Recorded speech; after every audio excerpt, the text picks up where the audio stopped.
Bonjour à tous, bienvenue pour la quotidienne du 9 mai. Au sommaire aujourd'hui, en actu, retour sur la crise politique et administrative que traverse la ville de Nyon. Avec nous, 2 députés, mais aussi le chef de groupe des Verts pour la ville de Nyon. En sport, on donnera la parole à Capoeira La Côte qui célèbre sa fête annuelle ce samedi. Et puis on terminera en fanfare avec la fanfare municipale de Nyon qui organise cette année le 71e giron des musiques de la côte ouest. Et puis la fanfare municipale de Mont-sur-Olle qui célèbre cette année ses 150 ans. De ton côté, Alexandre, où est-ce que tu nous emmènes aujourd'hui ?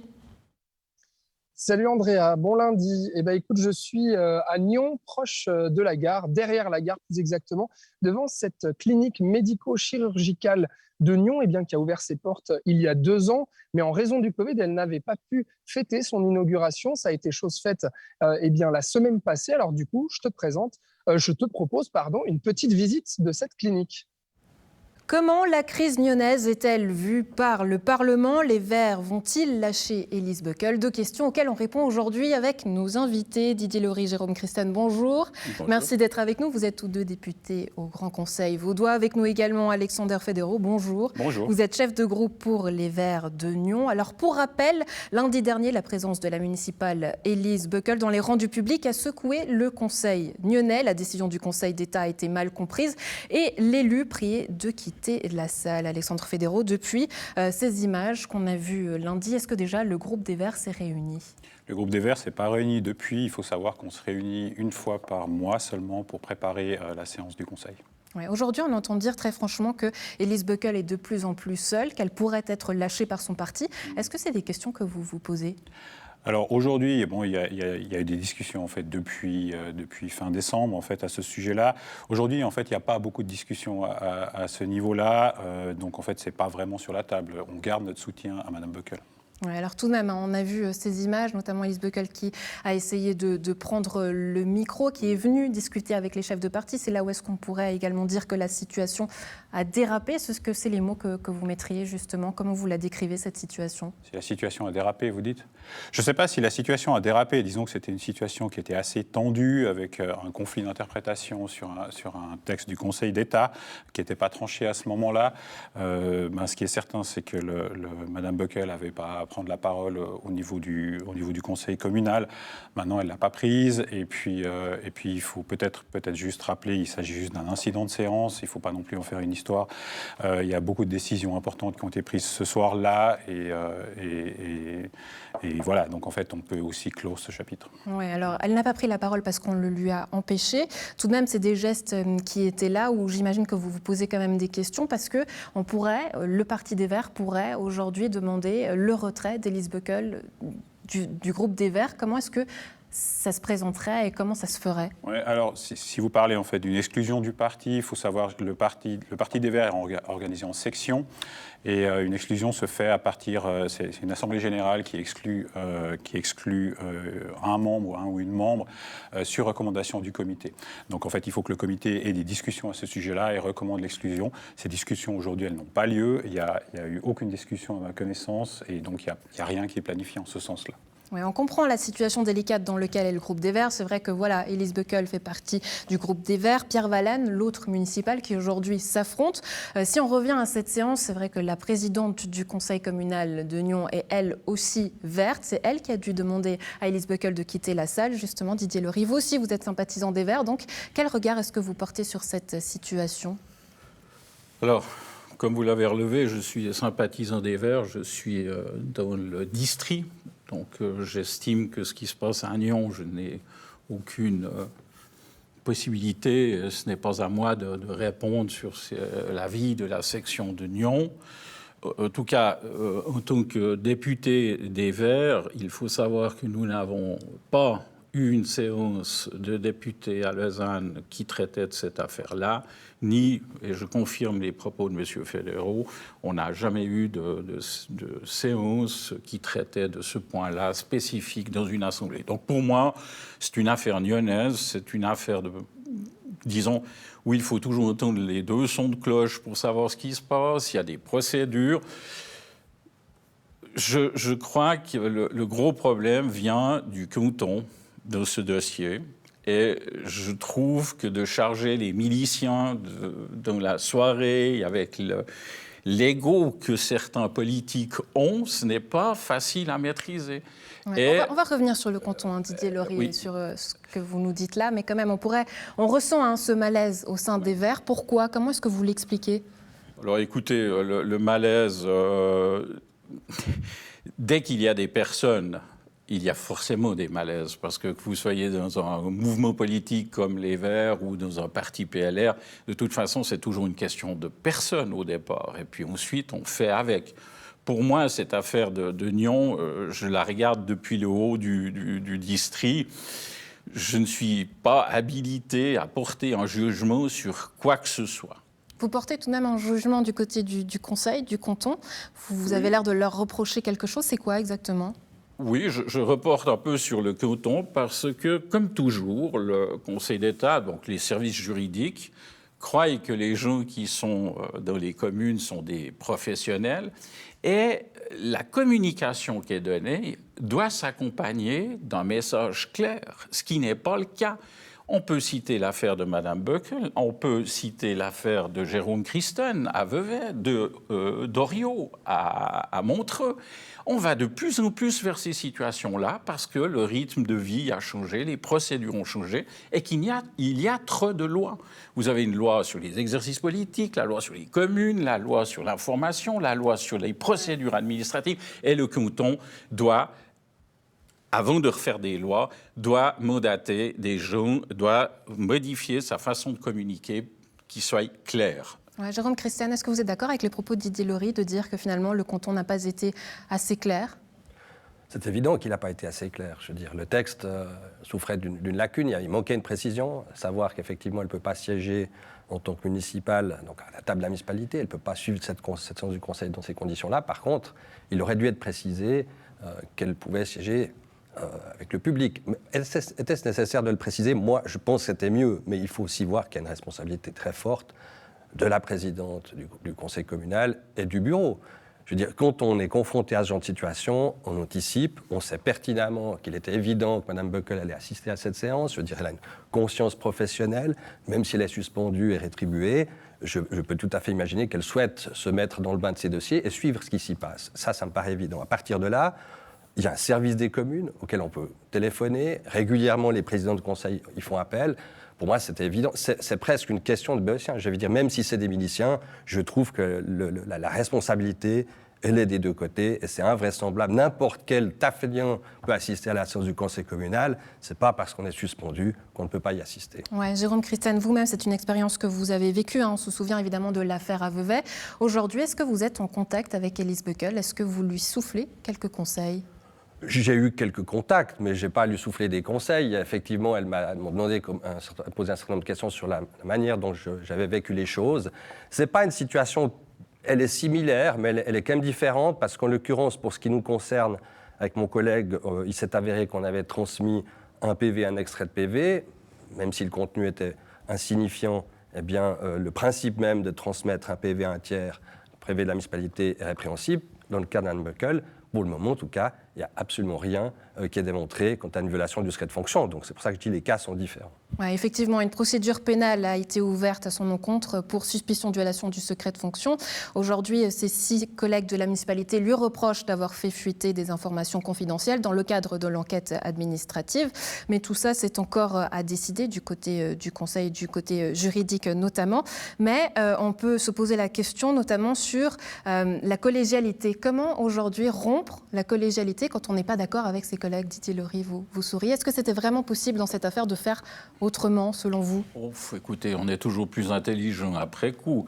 Le problème de la collégialité, on a un rythme de vie qui est différent. On a des affinités différentes. Une municipalité peut être collégiale, mais vous le savez très bien que, suivant quand il y a des fuites qui sont machiavéliquement bien organisées et orchestrées, on le sait. Donc, c'est traditionnel qu'on peut fuiter certaines choses. Il faut l'avouer, on sait que ça existe. Maintenant, dans le cas de Mme Beukel et de ce qui va se passer, moi je crains qu'à l'avenir, on ait de plus en plus de ces ruptures de collégialité parce que les sujets deviennent particuliers. Et je me réjouis d'une première polémique au Conseil d'État sur une rupture de collégialité, parce qu'elle va arriver, qu'on le veuille ou qu'on ne le veuille pas. Ouais. Au bout d'un moment. Alors, comment se doter d'outils pour ne pas inventer des lois, mais de trouver des solutions de telle manière qu'on puisse anticiper ces ruptures de collégialité. Ouais. Ce que vous nous dites, c'est que finalement, vous avez peut-être l'impression que le canton invente des lois au fur et à mesure. C'est ce qui s'est passé dans Sky. Ils se sont quand même appuyés sur l'expérience, sur ce qui s'était passé à Vevey. Écoutez, on n'invente pas des lois. La loi vient toujours cadrer ce qui n'a pas fonctionné avant. Mais malheureusement, l'être humain est tellement intelligent qu'il anticipe toujours et qu'il joue sur le fil du rasoir pour faire ça. Non, le problème, je pense sincèrement, et je pense que Jérôme Christen est d'accord avec moi, je pense que on parle ces temps de conseil de magistrature. Moi, je pense qu'il faudrait un conseil de préfecture de telle façon qu'on ait un préfet qui est le préfet d'organisation des fiestas, de la manifestation de l'Istrie, mais... Le préfet existe, hein. D'ailleurs, la présidente a souhaité l'appeler lors de ce conseil. Oui. C'est pas son rôle, c'est ça ce que vous me dites? Écoutez, son rôle n'est pas vraiment défini? Le rôle du préfet a beaucoup évolué. Comment pouvez-vous, en une journée, avoir un préfet qui doit traiter des cas de loyer, ensuite répondre en deux portes à un problème dans une commune parce qu'il y a une opposition, parce que s'il y a un irrespect des lois? Je pense que le rôle de la préfecture, maintenant, il y a un rôle de façade. On doit mieux définir les rôles de la préfecture, de proximité. Et ensuite, pour ces affaires juridiques, on doit avoir des préfets qui sont pointus dans un domaine et qui viennent amener un mode d'emploi de la lettre qui est envoyée. Vous savez bien, 2 juristes, 8 avis, hein, oui, non, abstention. Autrement dit, Didier Laurie, pour être précis sur les mots, aujourd'hui, ça veut dire quoi? Que le préfet a peut-être trop de proximité avec le district, son district? Non, le préfet le préfet aujourd'hui ne remplit plus ce qu'il faisait il y a quelques années, c'est-à-dire de la conciliation et de trouver ce BSP, ce bon sens pratique qui permettait de résoudre le problème. Dans une petite commune, on pousserait la personne à dire bon, on fait quoi? On démissionne pas, etc. Ce qui se faisait au XXe siècle, quoi. Voilà. Mais aujourd'hui, les choses changent et je pense que le rôle de la préfecture doit être revu complètement comme bras armé du canton, parce qu'ils savent assez le dire. Et puis, les juristes au canton doivent mettre en mode d'emploi sur leurs décisions. Ouais, pour revenir à l'affaire de cette crise nyonnaise, on entendait tout à l'heure Alexandre Fédéraud dire que c'est dommage parce que finalement il y a d'autres votes, il y a d'autres choses qui sont discutées, qui passent un peu à la trappe. C'est la sensation qu'on a aussi lorsqu'on assiste à ces séances. Jérôme Christen, comment faire pour que finalement cette affaire aujourd'hui puisse passer le cap, aller de l'avant? Est-ce que Nyon devrait très franchement être mise sous tutelle? Non, je pense que ce n'est pas le rôle du Conseil d'État de venir s'immiscer dans les affaires communales. Elle est là pour venir plutôt en soutien. Alors, la question de la mise sous tutelle ne se pose pas à ce stade-là. Je pense que la commune de Nyon fonctionne. En tout cas, moi, c'est l'impression que j'en ai de l'extérieur. Bien sûr, comme ça a été le cas pour Vevey, il y a un problème d'image, indéniablement. Malheureusement, on parle plus de cette affaire-là que d'autres dossiers qui sont tout aussi, beaucoup plus intéressants. Voilà. Alors ça, c'est évidemment le phénomène médiatique, mais on ne peut pas le reprocher à la presse, que dès le moment où il y a des événements, on en parle. Mais ça va être très compliqué, c'est évident, parce que moi, je pars du principe que Mme Muckel va, à un moment donné, être réintégrée dans ses fonctions. Et que là, ça va être évidemment très difficile, compte tenu de ce qui s'est passé. Ça n'a pas trop mal fonctionné à Vevey, parce qu'il faut savoir que autant on était divisé sur la question qui fâchait notre collègue qui avait commis des actes répréhensibles, autant sur le reste, on était sur la même longueur d'onde. Et il n'y a jamais eu d'esprit de revanche. Si tu refuses ce projet, je refuserai le tien. Ça n'a jamais été le cas. Et j'espère que ce sera le cas à Nyon, parce que je pense qu'on a quand même affaire à des gens qui ont une intelligence et qui vont voir, qui œuvrent pour la collectivité. Mais c'est vrai qu'il y aura un passif, parce qu'à un moment donné, il y aura, ce qu'on peut dire probablement une victime pendant un certain temps, qui a été écartée des affaires publiques, et ce sera évidemment difficile à rattraper. Mais c'est drôle que vous disiez le mot victime, justement. Aujourd'hui, quelle position a Elise Beukel? Est-ce que c'est une lanceuse d'alerte? Est-ce que c'est une victime? Comment vous le définissez? Je ne peux pas dire que c'est une lanceuse d'alerte, parce que pour le moment, en tout cas, il n'est pas avéré qu'elle ait transmis des informations qu'on pourrait considérer comme lanceuse d'alerte. Par contre, je pense qu'elle a joué son rôle à l'interne de la municipalité. Elle a soulevé un certain nombre de questions, comme on l'a soulevé nous. à Vevey de la même manière, sauf que la différence, c'est que nous, à un moment donné, comme à Vevey, on n'arrivait pas à faire sortir les choses.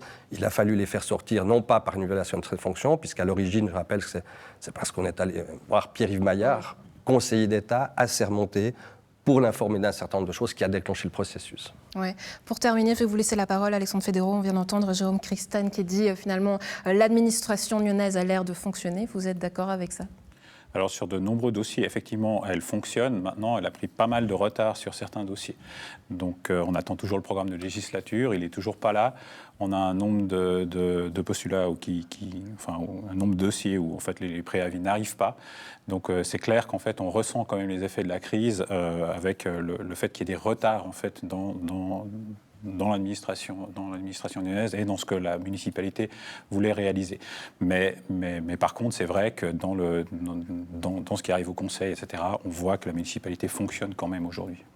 Alexandre Fédérault, chef de groupe pour les Verts de Nyon, Didier Laurie, Jérôme Christane, député pour le Grand Conseil vaudois. Merci beaucoup, messieurs, d'avoir été avec nous. Très belle journée à vous. Et on retourne à toi, Alexandre. C'est parti pour cette petite visite. Oui, eh bien, je suis en compagnie de Raphaël Tchoumi. Bonjour. Bonjour. Alors, vous êtes la directrice de communication de cette clinique médico-chirurgicale de Nyon. Alors, on va rappeler un petit peu l'historique avec vous. Elle a ouvert il y a 2 ans, mais il y a eu le Covid. Du coup, vous n'avez pas pu fêter l'inauguration. Et c'est chose faite. Mais alors, pourquoi est-ce qu'elle s'est ouverte, cette clinique, ici et comment ? C'est une histoire qui est assez banale finalement. Hein. Le centre qui était là a fait faillite et c'est une équipe de professionnels de la santé neuchâtelois qui a décidé de reprendre cet endroit tellement il est bien situé à côté de la gare, tellement l'infrastructure était moderne, elle aussi. Donc voilà, ils ont décidé de reprendre ça et ils ont inauguré, mais de manière inofficielle, cette clinique le 3 mars 2020, ça veut dire 10 jours avant que M. Berset déclare le confinement. Donc, c'était vraiment pas complètement idéal pour une inauguration. Ouais. Ça, c'est vraiment atypique, en fait. Mais ça y est, donc maintenant, elle est là, elle est installée, cette clinique, elle est active depuis 2 ans. Alors, qu'est-ce qu'on y fait ? On va se balader peut-être avec vous et puis vous me répondez au fur et à mesure. Alors, qu'est-ce qu'on y fait dans cette clinique ? Là, je vous présente déjà M. Foguin, qui est le médecin de garde aujourd'hui. Bonjour, messieurs. Près du laboratoire. Voilà, là, c'est le laboratoire pour les analyses médicales. Une petite visite télévisuelle, comme ça. Et donc, du coup... Voilà, il y a des cabinets, et c'est la même chose dans les centres que le groupe A du côté de Neuchâtel et de la Chaux-de-Fonds. Il y a une permanence dans laquelle on peut venir tous les jours, sans rendez-vous, et puis une série de cabinets médicaux de spécialistes, que ce soit des orthopédistes, des ophtalmologues, des ORL, enfin bref, des médecins de différentes spécialités. D'accord, voilà. Et donc c'est des rendez-vous, c'est sans rendez-vous, pardon. Alors, c'est sans rendez-vous pour la permanence. C'est ça ou... Non, c'est 7 jours sur 7. 7 jours sur 7, c'est du matin au soir. C'est vraiment une clinique diurne. La nuit, ici, c'est fermé, il n'y a personne. Ici, c'est la radiologie. Voilà, c'est aussi l'avantage de ce genre de centre, c'est que tout est sur place. Vous n'êtes pas obligé de courir les rues de Nyon pour aller dans un centre spécifique pour la radiologie, pour faire une prise de sang. Tout est là. Voilà, donc si vous venez avec un ennui, vous pouvez être soigné très, très rapidement. C'est l'avantage. Et donc, il y a plusieurs types d'activités, vous me disiez. Et puis, notamment, alors là, on est au troisième étage. On est au troisième étage. Il y a 3 étages étages en tout. Et notamment, le premier étage, bloc opératoire, mais qu'on n'a pas pu visiter. Hein, non, mais il est plein. Il est plein. Le bloc opératoire, on y opère. En l'occurrence, je crois que maintenant, c'est le changement d'une épaule, voilà, pour tout l'après-midi. Donc voilà, on n'a pas pu y accéder. Et comment se passe l'activité de la clinique depuis 2 ans ? Parce qu'il y a eu justement le Covid, ça s'est transformé aussi en centre de tests Covid. Oui, c'est ça. Ça a été difficile parce qu'on n'a pas été considéré comme essentiel dans le monde médical. Donc, toutes les opérations planifiées n'ont pas pu avoir lieu. De fait, il a fallu fermer. Après, voilà, on a pris contact avec le service cantonal de la santé qui avait besoin de centres pour faire des tests Covid. Et c'est quelque part ce qui a sauvé la clinique, en tout cas dans la première année. Puis après, on a rouvert et puis les choses, même sans en parler, finalement, se sont sues assez vite. Et la clinique a assez bien marché très vite. S'ajoute à ce succès aussi les tests Covid qui nous ont permis de rester la tête hors de l'eau. Alors, on va continuer la visite. Et puis, juste pour savoir, il y a combien de médecins qui travaillent ici ? Il y en a une quinzaine. Il y en a une quinzaine, si on veut, en plus des urgentistes avec des spécialités, comme je le disais tout à l'heure, ORL, ophtalmo, il y a des pédiatres, il y a des médecins internistes, il y a des anesthésistes, il y a une podologue, voilà, il y a des gens aussi un peu différents. Et il y a vous savez combien de clients vous recevez par semaine ? Semaine, je ne sais pas, mais en 2021, on a compté 66 000 gestes médicaux, ce qui est quand même pas mal, quoi. Et si vous ajoutez à ça 33 000 tests Covid, ça fait quand même une belle moyenne de visites, hein. D'accord. Voilà. Alors, donc, ici, on voit salle de repos, salle de plâtre Voilà, également. pour les jambes cassées, notamment. Ouais, tout à fait. Voilà. Et puis, les différents, justement, cabinets médicaux. Et puis, on va s'arrêter à celui-ci, le cabinet de monsieur André Berger. Voilà. Voilà, qu'on voit ici et qui va nous répondre tout à l'heure, qui va nous parler de cette clinique. Andrea. À tout à l'heure, Alexandre, merci beaucoup. On passe au sport. L'association Capoeira La Côte organise sa fête annuelle ce samedi 15 mai. On en parle avec son fondateur, William Feitosa. Bonjour, merci beaucoup d'être avec nous. Alors, c'est une association qui existe depuis 20 ans. On va revenir aussi à ses origines. Mais déjà, expliquez-nous quel est le but de cette fête annuelle ce samedi. Voilà, le baptême, ça se passe chaque année pour fêter avec les nouveaux élèves qui ont commencé à la capoeira 6 mois avant. Puis c'est le moment, le jour de baptême, c'est le moment de montrer qu'est-ce qu'ils ont appris pendant 6 mois ou une année. Et puis les anciens, ils changent de ceinture. Et puis à chaque passage de ceinture, c'est-à-dire la première ceinture, dès qu'il reçoit, il reçoit aussi un surnom de capoeira. Donc à partir du moment après le baptême, on n'appelle plus lui par son prénom. Pourquoi est-ce qu'on leur donne un surnom et qui choisit ce surnom? C'est moi que choisir. Parce que dans la tradition, dans la capoeira, on ne peut pas utiliser le prénom de chacun. Moi, par exemple, mon prénom c'est William, mais personne ne me connaît dans la capoeira comme William, à part mes proches. Ouais, on vous connaît en tant que quoi alors du coup, William? Feitosa, mon nom de famille. Ouais. Mais est-ce que c'est attrait à un trait de caractère justement, ou à un trait de comment vous pratiquez cette capoeira? Comment est-ce qu'on choisit ce surnom? Le surnom, c'est par rapport, il y a des choses comme le comportement de l'élève. Certains ont un caractère très fort, donc on observe bien et puis on choisit par rapport à ça. D'autres qui aiment bien jouer, il y a d'autres qui aiment bien rigoler. Ça dépend du comportement de l'élève. Ouais, alors, cette association existe depuis 20 ans, je le disais en introduction. Pourquoi l'avoir créée justement ici à Nyon? C'est-à-dire qu'à l'époque où j'étais marié, il fallait que je fonde une association. D'abord, c'était au nom d'un groupe, mais j'ai eu quelqu'un qui m'a conseillé de fonder une association. C'est plus facile d'avoir des salles, des espaces. Et puis, c'est là que je voulais fonder. Et puis, c'était un ami qui m'a donné l'idée de mettre l'association Capoeira de la Côte. Ouais, la capoeira, pourquoi ce sport? La capoeira, c'est un sport 100% brésilien. Il est un sport de combat caché en danse. Ouais. Alors ça, c'est l'histoire de la capoeira. Voilà. Mais c'est vrai que je crois que vous pratiquez une capoeira spéciale, la capoeira Angola. Comment elle se distingue justement de ce qui se fait au Brésil? C'est-à-dire qu'il y a deux capoeira, Angola et régional. Moi, je donne des cours de régional. Angola, ce n'est pas tout à fait mon domaine. Et puis là, ça se passe, c'est un stage du jour de baptême, ça c'est la roda. Puis il y a des profs qui sont invités pour donner des cours à mes élèves. On voit beaucoup d'arts martiaux aujourd'hui sont installés dans la région. Mais qu'est-ce qui fait la spécificité peut-être de la capoeira? Est-ce qu'on la pratique de la même manière aujourd'hui qu'avant, comme il y a 20 ans? Non. Qu'est-ce qui a changé? On a beaucoup évolué par rapport à la tenue. Et les mouvements, les capoeiristes sont moins agressifs qu'avant. Aujourd'hui, on a beaucoup évolué par rapport à ça. La méthode de donner des cours aujourd'hui elle est vachement différente qu'en 40 ans quand j'ai commencé. Ouais, en tant que maître, justement, quelle valeur vous souhaitez inculquer à vos élèves?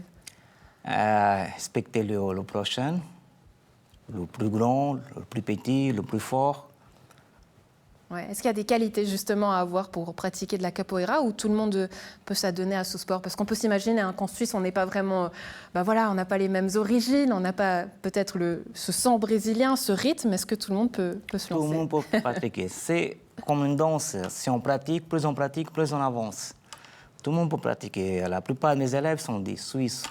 Ouais. J'ai une Brésilienne qui pratique avec moi, j'ai un Portugais, mais tous les autres sont Suisses.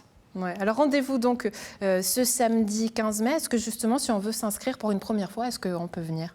Oui, bien sûr. J'ai donné des cours pour les enfants le lundi de 17h30 à 18h30 à l'école Géologie.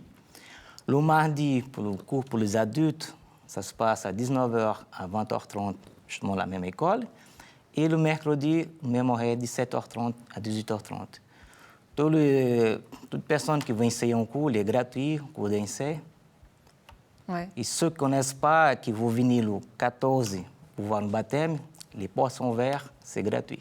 Ouais. Bem-vindos, comme on dit en portugais. Bem-vindos todos para o nosso batizado. Voilà, William Feitosa, fondateur de l'association Capoeira La Côte. Merci beaucoup d'avoir été Merci avec à nous. vous. Très belle journée à vous. Merci. Hein. Alexandre, on retourne à toi, toujours à cette visite en compagnie du docteur. Alors, je t'avoue que moi, j'ai toujours un peu d'appréhension au rendez-vous docteur. Oui, moi j'y suis justement, Andrea, à la place du patient. Je suis en face du docteur André Berger. Bonjour. Bonjour. Merci de nous avoir ouvert votre cabinet. Alors, je voulais parler avec vous de cette clinique et de son fonctionnement, puisque vous êtes le premier médecin en fait, à avoir rejoint cette clinique à son ouverture en 2020. Vous étiez docteur à Coppet, Oui. dans un cabinet indépendant. Ouais. Vous avez rejoint cette clinique. C'est quoi qui vous a poussé à venir ici? Alors, j'ai répondu vraiment par hasard à une annonce. Et j'ai eu le plaisir de rencontrer M. Locatelli, qui est le patron, qui est le propriétaire. Ouais. On a eu un coup de foudre l'un pour l'autre. On a les mêmes objectifs, les mêmes moyens. Les mêmes objectifs, c'est-à-dire? Faire une médecine complète, humaine. Alors, ce que j'ai réussi, c'était une de mes demandes par rapport à M. Locatelli, c'est qu'on garde ici le côté famille. Donc, mes patients, ils ont émigré de Coppet à Lyon, mais à quelques rares exceptions près, ils sont tous venus. Ils m'ont tous rejoints. Et puis, j'ai gardé aussi ma secrétaire. Donc, on a gardé le noyau. Ouais. Et qu'est-ce que ça change pour vous de passer d'un cabinet indépendant à ici une clinique comme celle-ci qui est pluridisciplinaire? Alors, il y a un côté positif et un côté négatif. Alors, le côté négatif, c'est que c'est hyper stressant. En tout cas, au départ, j'étais hyper stressé parce que, évidemment, j'ai fait des urgences dans ma vie, mais ça remonte.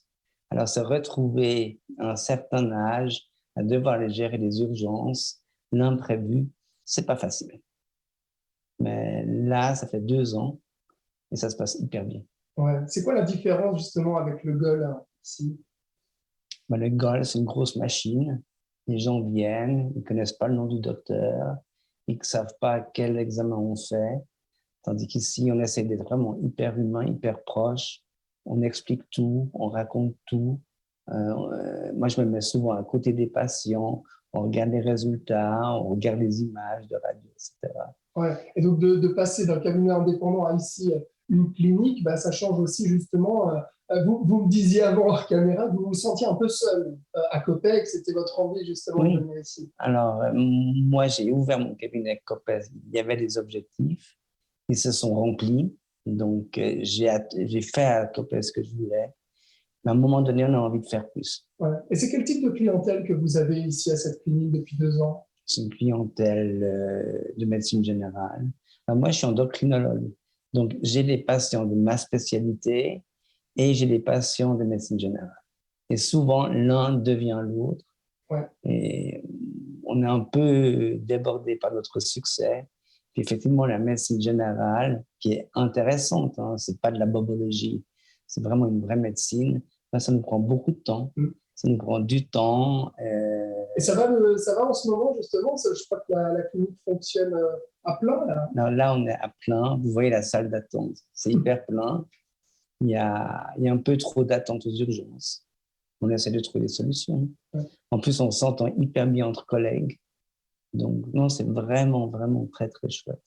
Je vous remercie beaucoup, Monsieur André Berger, donc docteur ici à la clinique médico-chirurgicale de Nyon. Merci d'avoir répondu à mes questions et puis de m'avoir accordé un peu de temps comme ça dans votre cabinet. Je vous en prie. Très bonne journée. Merci. Merci pour cette petite visite, Alexandre. Bonne journée à vous. On passe à la culture et on termine en fanfare, puisque 7 fanfares et 3 écoles de musique joueront à l'unisson du 13 au 15 mai à Prangin, au centre des Morettes. Cette année, elle célèbre le 71e Giron des musiques de la Côte-Ouest. On en parle avec vous, Florian Bourgin. Bonjour. Bonjour. Vous êtes le président d'honneur de la fanfare municipale de Nyon. Avec nous également Jérôme Etienne, vous êtes le président de la fanfare municipale de Mont-sur-Olle, qui célèbre cette année son 150e anniversaire plus 1. On va souffler les bougies d'ici quelques instants.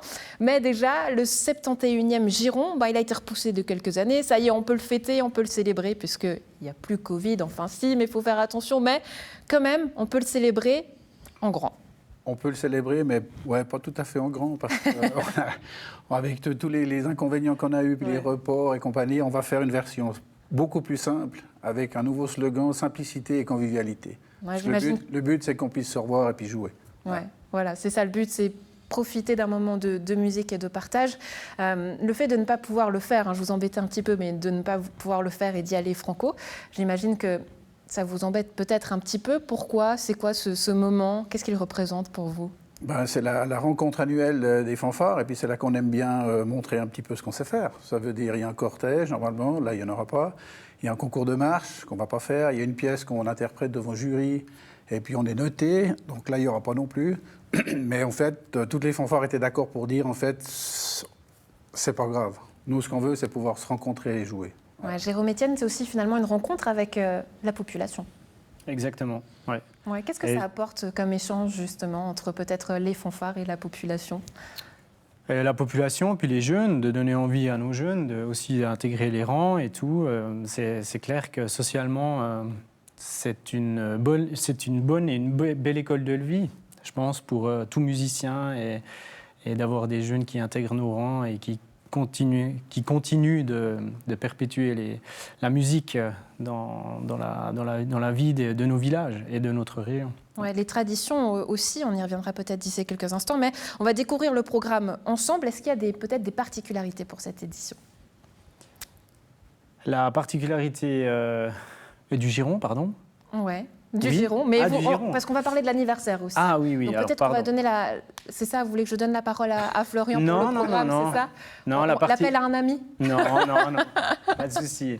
Je pensais qu'on passerait directement à l'anniversaire, pardon. Non, pour le giron, la particularité, non, mais c'est comme l'a dit Florian, c'est qu'on va pouvoir quand même avoir 45 minutes, 1 heure de musique le samedi après-midi. On va pouvoir se produire sur scène. Et puis là, c'est pour aller au contact de la population. Ça, c'est super intéressant. Et puis le dimanche, il y a le concours des solistes ensemble, justement, là, pour intégrer nos jeunes, puis les motiver surtout. Ouais, alors tout ça, c'est à Prangin. Là, il y a le flyer, vous nous disiez justement, Jérôme Etienne, c'est cet anniversaire, le 150e, qui a lieu du coup les 20, 21 et 22 mai à Essertine.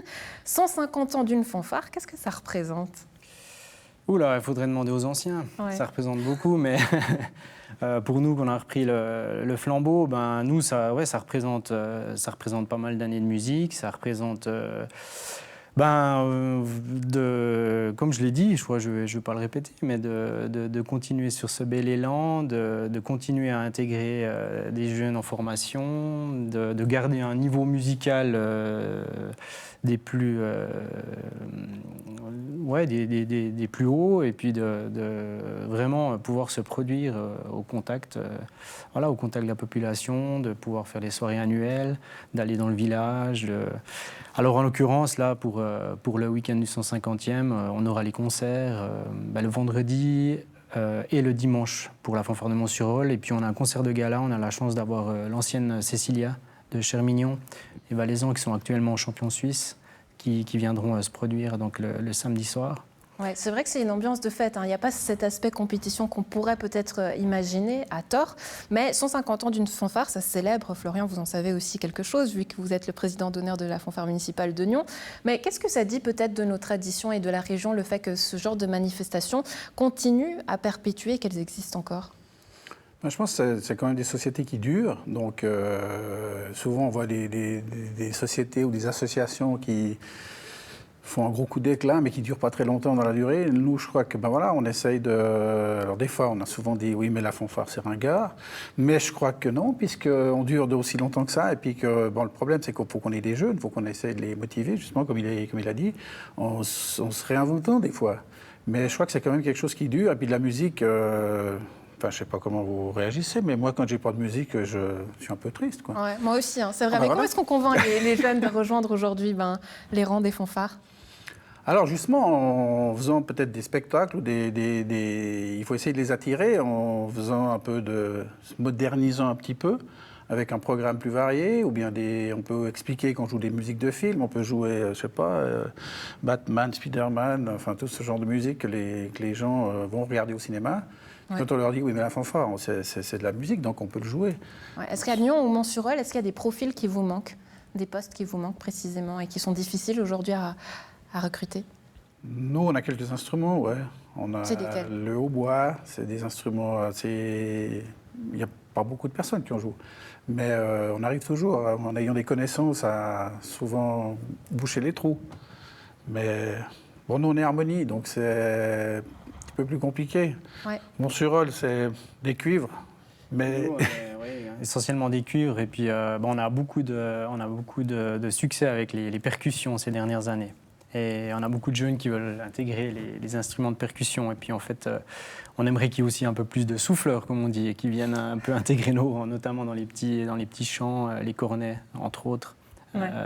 On manque des fois un petit peu de renfort, mais on s'y attelle. Donc voilà, l'appel est lancé à la maison. Rendez-vous donc du 13 au 15 mai à Prangin pour le 71e Giron. Et puis pour célébrer cet anniversaire de Montsurol, le 150e anniversaire du 20 au 22 mai. Messieurs, merci beaucoup d'avoir été avec nous. Très belle journée à vous et joyeux anniversaire. Merci. À la maison, un plaisir d'avoir été en votre compagnie. On se retrouve demain. Bonne suite de programmes sur Nyon Région Télévision.